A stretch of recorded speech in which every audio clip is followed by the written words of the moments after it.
everybody, and welcome to the Media Evolution podcast.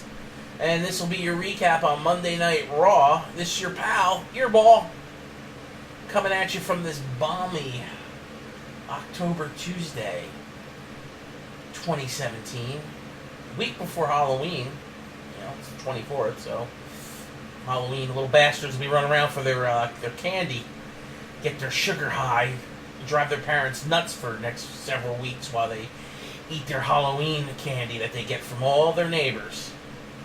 But anyway, we're going to do the Raw recap. It's the Raw after TLC, of course, so we're expecting some things to happen.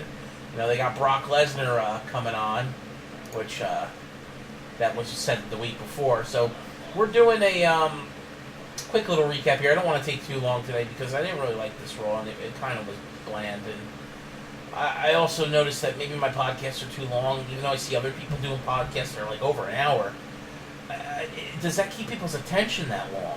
I'm not really sure. So, anyway, Kurt Angle starts off the night, getting the crowd anxious and probably going to explain.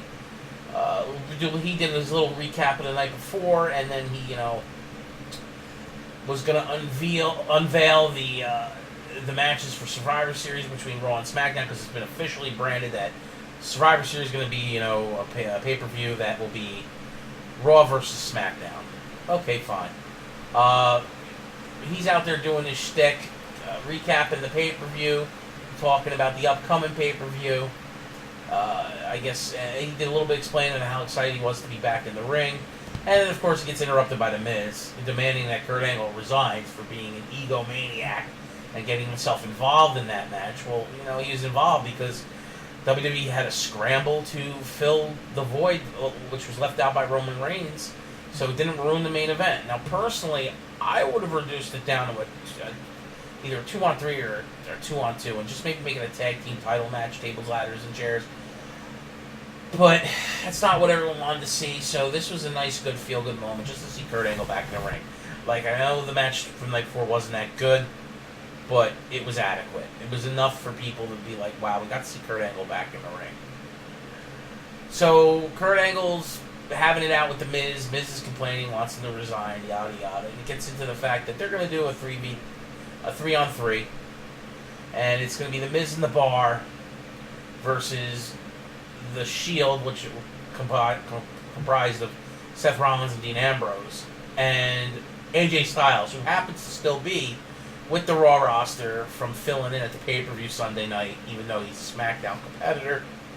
I'll deal with it, say, yes, it's kind of stupid, but even though he's SmackDown, he's on Raw, I could see why, because he filled in for the match last night with against Finn Balor at the pay-per-view, so, okay. And they've always wanted AJ on Raw, even though his show is SmackDown for the foreseeable future.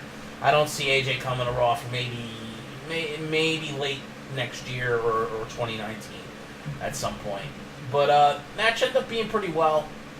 AJ and Dean Ambrose ended up getting the win with a phenomenal forearm, and it was a B+ match. I would give it that. Maybe even be an A. Not a bad match to see all those guys in the ring, but it just sucks that they had to work immediately after the night before match they went through. That match was still grueling with the tables, ladders, and chairs match at TLC. Of course, then after this, Kane comes out and just begins to annihilate these guys. What the hell's Kane doing? Why are they trying to build Kane up as a monster? The guy is trying to be, like, in politics and get elected. So we all know that he's not going to be sticking around.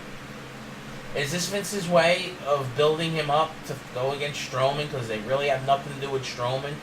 And Strowman needs a big guy to go against? They don't know how they can match these big guys like Lesnar and Strowman against guys like, Finn Balor and Seth Rollins and Dean Ambrose. Other than Roman Reigns is the next biggest guy available, because Samoa Joe's out still with injury. I just hope he comes back soon, but really on the Raw roster, that's it. So I don't know if they're trying to balance the sheer fact of size here, but it's annoying. Kane cuts a promo after he destroys all them with help from the Bar and The Miz, of course, because they had to get back involved. And he basically goes bragging about how he is the only monster.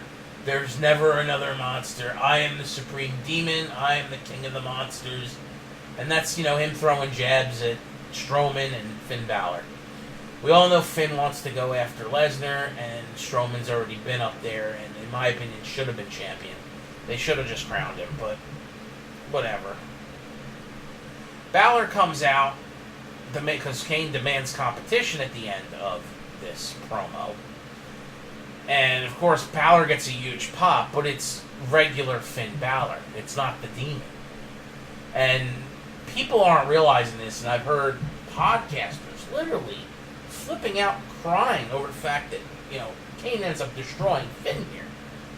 Now, they're building Kane up for a fight with Strowman because he was hinting at Strowman the whole time, and the fact that he's crediting, throwing him in the trash compactor of the back of the dump truck. But, you heard Finn here after he gets a huge win over AJ Styles, which either one of those guys could have won, in my opinion. They're both that damn good.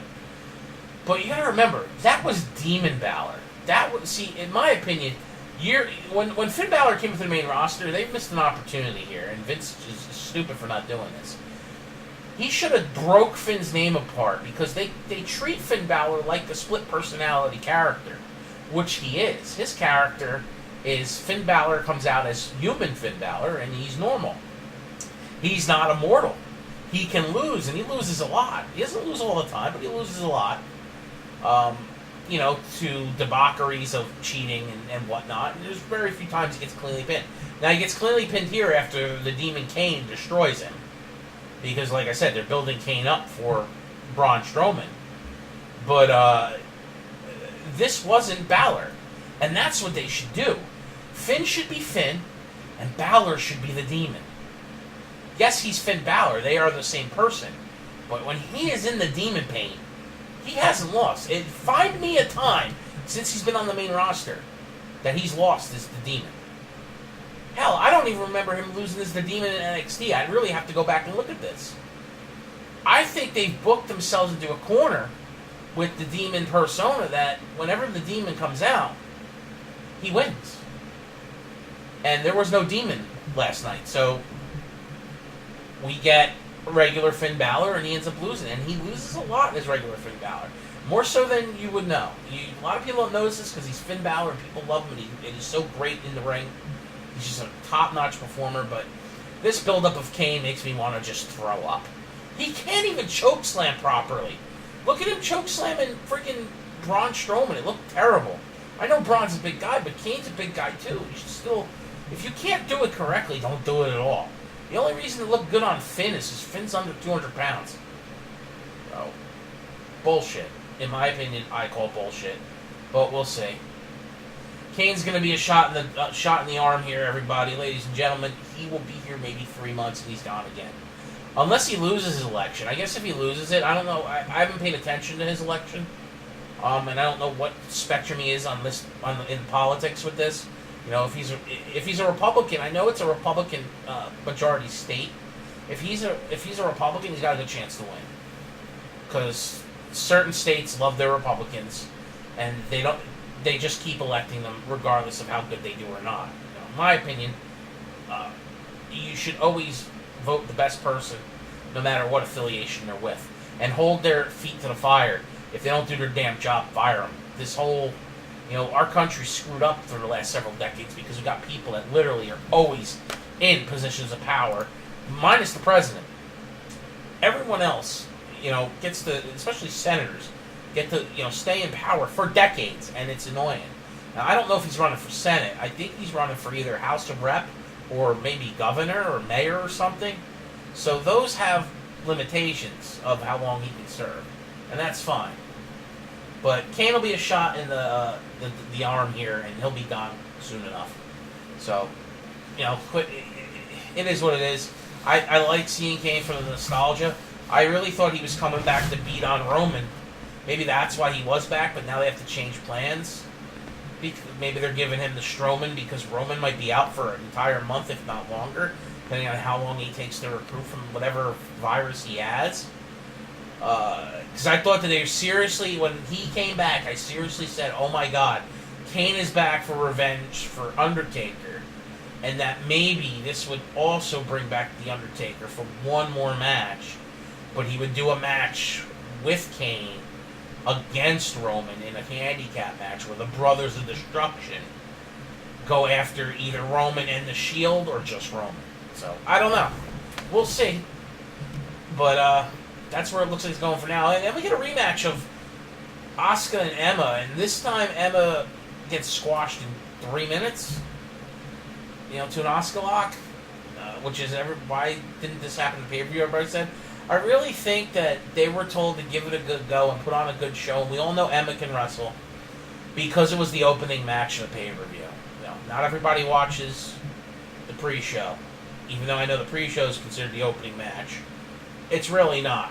There's a pay-per-view time slot and then there's a pre-show time slot. So it was an opening match. They wanted to give it like a 10-minute opening match, and that's what they did. It was a very good match pay-per-view. This one, total opposite. Squashed in 3 minutes. So Asuka needs to be built up just the same way she was in NXT. I would keep just having her kick ass, have really good matches, help prop up the women's division, make it better, because having Asuka to go against hopefully bring out the best in these women, and we get better matches for the next umpteen amount of months until she takes the title. Then she keeps that title. Maybe she wins it this year's WrestleMania and doesn't drop it until the following WrestleMania. That's what I would do with her. I wouldn't have her get pinned or submitted for a while. And the person that should beat her should use it to catapult that person's career. Not someone who's already established. The only person on the roster that is heavily established that should be able to be allowed to beat Asuka, and I'm hoping it would be in a championship match, would be Charlotte. I think Charlotte is the supreme woman on the roster over the last 3 seasons, or 3 years. Why is it seasons? I know there's other girls that kick ass, and they all came up with Charlotte, but Charlotte's a little bit different of the level. She's just got it all, in my opinion. She definitely took after Daddy. She's a little bit more technical than Daddy. Her size matters. On the mic, she's not green, but she's good enough to do it. Just everyone says she's robotic, but I don't think she is, so I think she's fine. So then Alexa Bliss comes out and does a promo after this match, and she's crying about it. It's all about me, and why is nobody celebrating her that she won? It was just she got a bad promo, and she's been doing well. I mean, I know Mickey comes out and kind of kicks her ass a little bit, and says and gives her congratulations that she won, and tells her she deserves it, but it was a bad segment. It didn't go off well. I'm guessing they're going to continue their feud. So there's been a lot of changes to the roster's angles recently, because you got people leaving the company or going on hiatus. But I could deal with some of these matches. Like I said, certain people can go better than others, so I don't mind. Here comes our boy Elias next. Elias comes out, and he's in the middle of the ring doing his shtick, and he keeps getting interrupted by a supposed glitch in the microphone and the speaker system of the arena, but it ended up being Jason Jordan messing around with Elias from the back, and Elias definitely knows how to get go home heat, because he starts poking fun at the Packers and Aaron Rodgers getting a fractured collarbone and stuff, and being they were in Green Bay, it worked pretty well because how they love their Packers. Jason Jordan has nothing to do, so creative throwing him with Elias now. I just hope it doesn't downgrade Elias, because Elias is climbing. I know Jason Jordan's good, but this whole angle with him is just so freaking annoying. It sucks. This match ends to a disqualification because the Drifter gets aggravated, and El Kabong's Jason Jordan outside the ring with his guitar, and Jason Jordan ended up getting helped to the back because he had a huge welt contusion on his left arm, on his bicep. So hope no major injury. Hope he can recover from it, because I hate seeing talent have to take time off because of injury. But that was it. Elias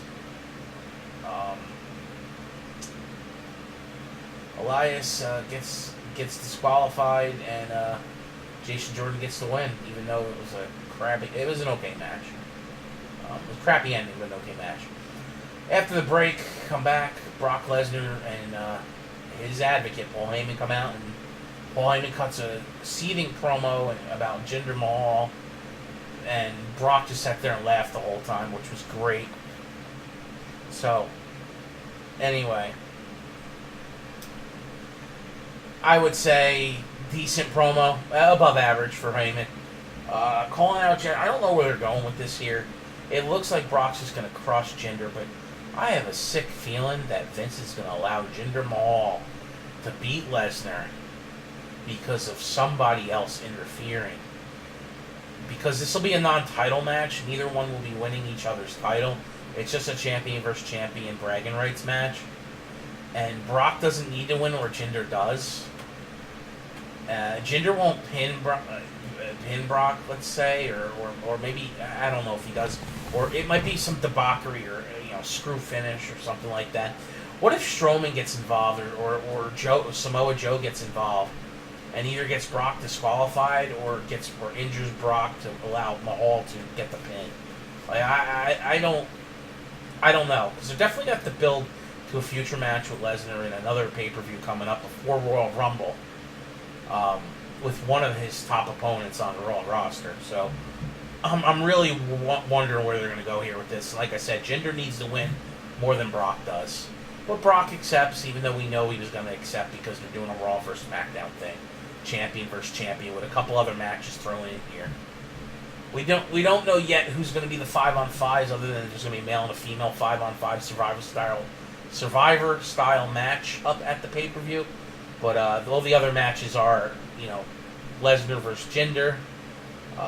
Right now it's Miz versus Corbin, and Seth Rollins, Dean Ambrose versus the Uso brothers, and then you've got the two traditional female and male match. Oh, and you got Natty taking on Alexa. So there's 6 matches right now. Don't know what else they're going to add to the card. So next match after the break, again, Sasha Banks versus Bayley versus Alicia Fox, to find out who the captain's going to be for the Raw Women's 5-man team at Survivor Series. This match was all over the damn place. But it was a good match. But Alicia Fox getting to play crazy Foxy. And I guess that's what she's good at. I don't know why they keep doing that with her, but I like Alicia Fox, and she's beautiful, which she's good to look at, and she's decent in the ring. She's not great, she's decent. But she's in there with 2 competitors that are definitely better than her, so it helps. And she ends up defeating Bayley and Sasha, which I had a feeling was going to happen, because she felt like the odd person out. Like, are they going to have Bayley be captain? Maybe. They won't have Sasha be captain, because I think creative hates her because of all the shit she says on social media. But I don't know. Foxy's now the captain. Sasha Banks and Bayley will be in it. I'm assuming the champions are going to be excluded, so who would be left of the women? Emma, I guess, would be one. Nia Jax is out. Do they then put Asuka as the 5th? And then risk Asuka losing if the women don't win? Probably not. So does that mean Dana Brooke gets in? Lord, I hope not. Now, if Dana Brooke gets in, then that means Lana gets in for SmackDown. I think if they keep Dana Brooke out, they can keep Lana out and just have Lana outside the ring. Next, we get a 5-on-5 cruiserweight match. Enzo can't talk, so Gulak does the talking for him. Does his, Enzo stick and oh my God, dude, freaking, oh God. Or was it Noam Dar that did it? It was Tony Nese, right? I don't know. It's garbage. This match sucked. Of course, Kalisto, Cedric Alexander, Rick Swann, Grand Metalik, and Mustafa Ali beat these guys. The faces versus the heels. This match sucked.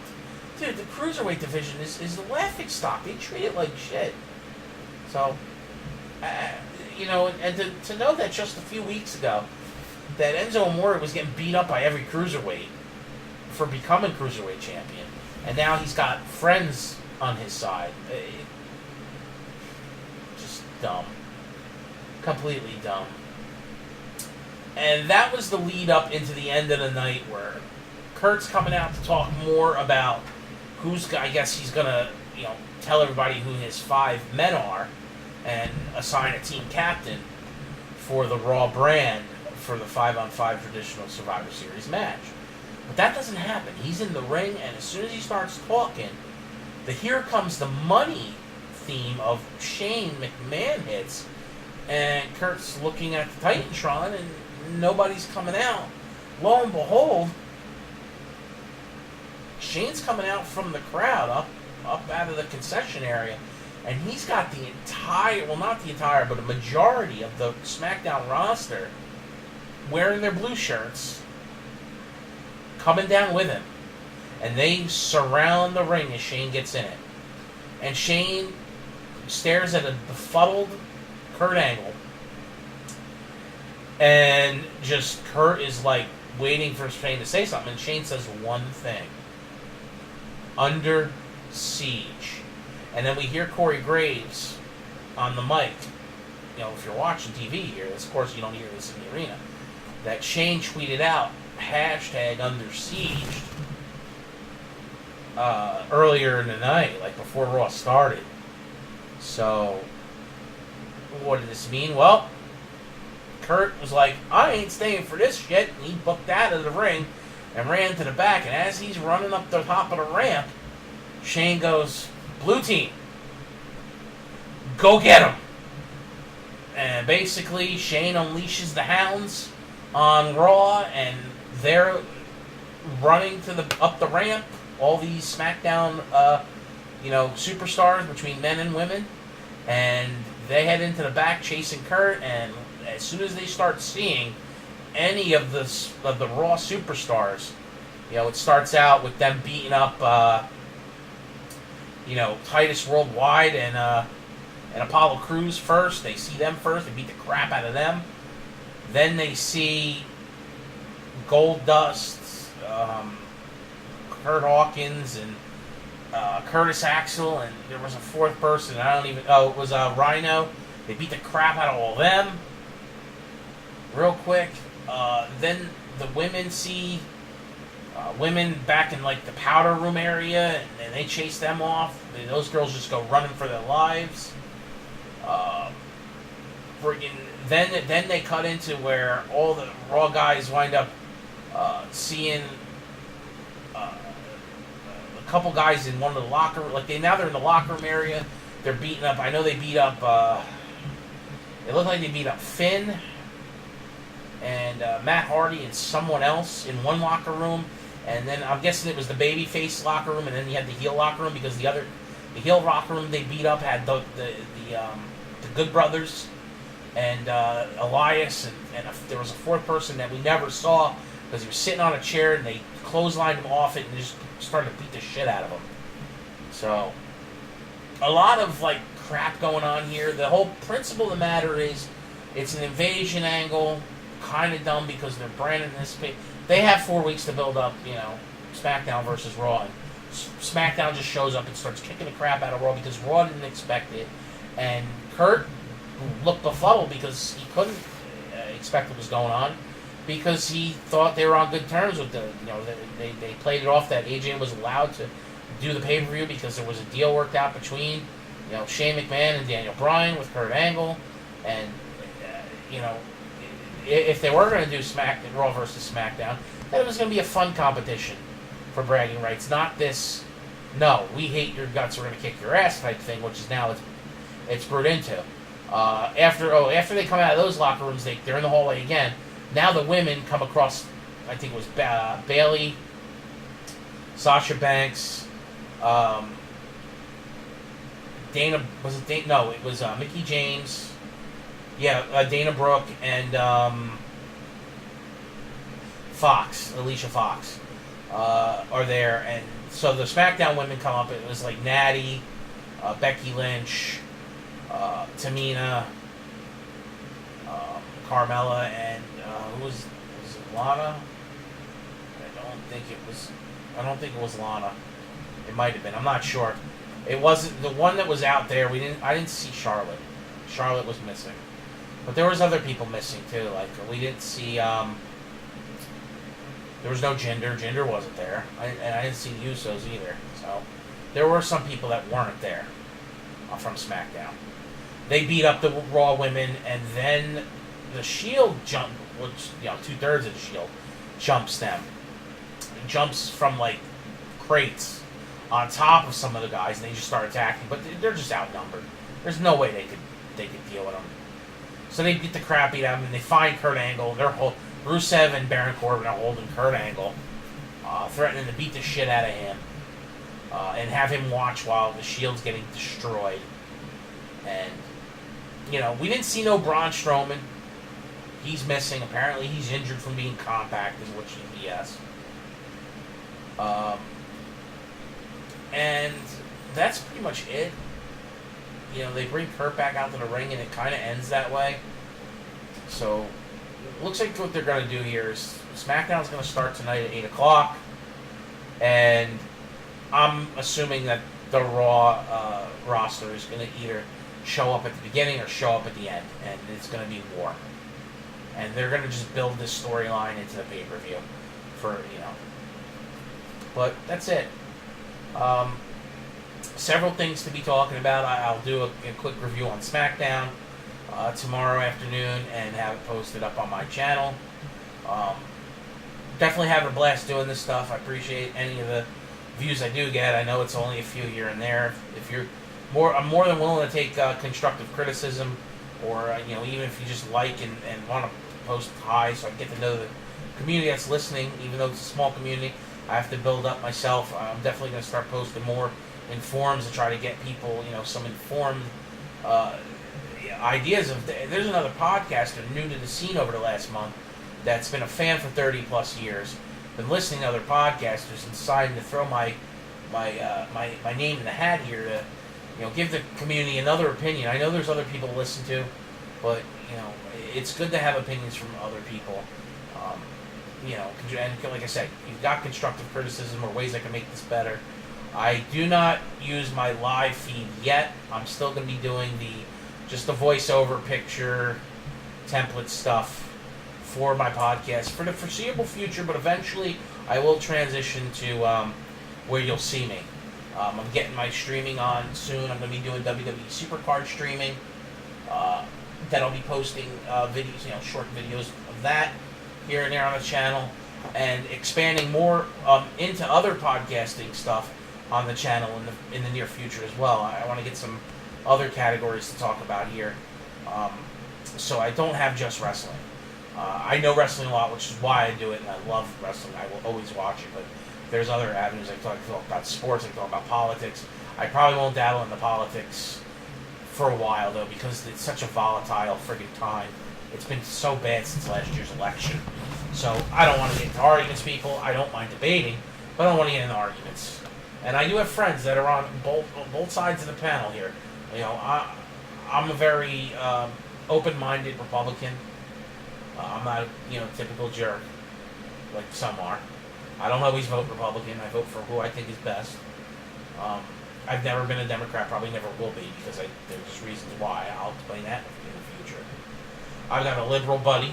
Talk to him all the time. I know a couple libertarians. So, and we all get along. We have our opinions, and that's fine. That's the way it's supposed to be. But the way that it's so freaking volatile, and that everybody calls, if you disagree with them, they call you racist, I think it's absurd. It's mental. Just know your history, people. And be caught up on current events. You need to know these things. But I don't want to rant too much about that.